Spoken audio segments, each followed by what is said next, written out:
Vous avez constaté la tristesse de notre marché? C'est un peu partout comme ça. Hein. Oui. Les marchés se restreignent considérablement.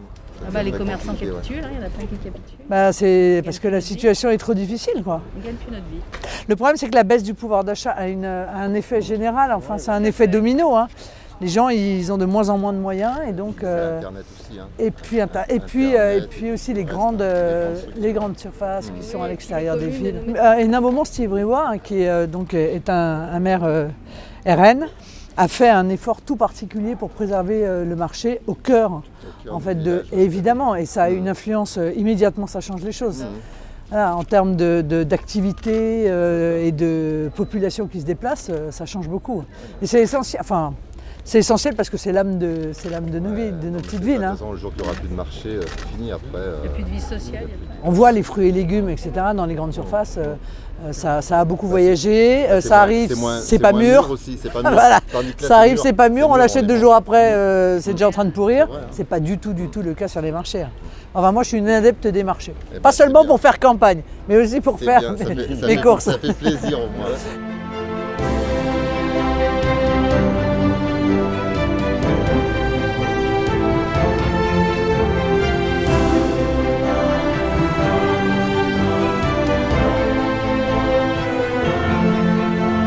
Vous avez un parc agrumes, donc les transporteurs arrivent dans un premier temps, déchargent leur camion en fonction de l'essence là où il faut.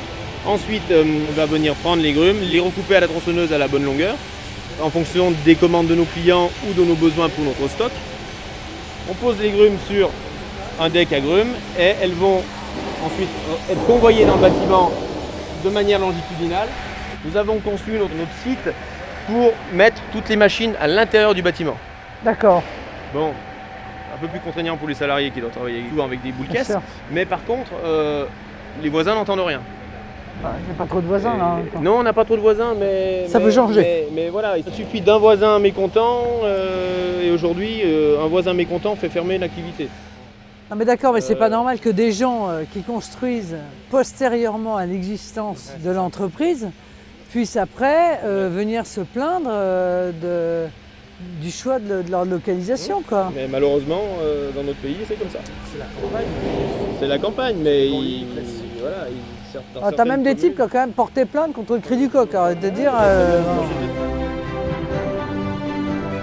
Ce sont des filières dont l'État stratège s'est désintéressé et qui auraient des capacités d'expansion importantes, mais qui aujourd'hui sont contraintes. C'est dommage. C'est écologique. On sait très bien que demain le bois sera de plus en plus utilisé, que ce soit d'ailleurs dans du matériau de construction, du matériau public par les collectivités ou des meubles tout simplement. Et on voit que ces scieries françaises, elles sont en compétition avec des demandes d'exportation étrangère et qu'elles passent derrière les demandes d'exportation étrangère. Donc c'est un vrai problème auquel il faut s'attacher à apporter des réponses. C'est ça que je viens faire aujourd'hui, moi.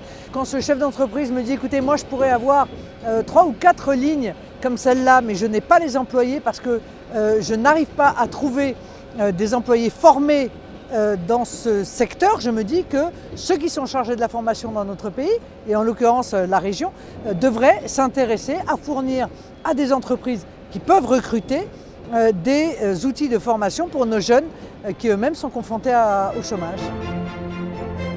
Figurez-vous que moi, comme vous d'ailleurs très certainement, j'ai 3 enfants.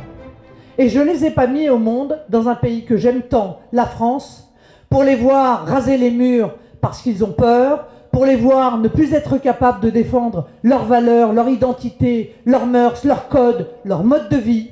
Je ne les ai pas mis au monde pour qu'ils soient obligés de vivre dans une grande ville parce que le reste de la France sera devenu un véritable désert dans lequel on passe, comme on l'a fait d'ailleurs ce matin, dans des rues où il n'y a que des commerces fermés.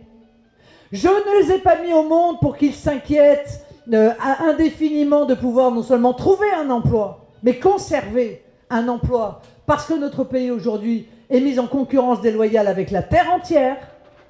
Voilà, je les ai mis au monde parce que j'aime la France, j'aime son histoire, j'aime sa culture, j'aime qu'elle ait des frontières et j'aime par-dessus tout son peuple.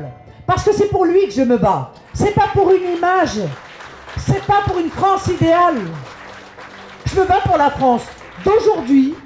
Elle est ce qu'elle est, mais c'est pour elle que je me bats.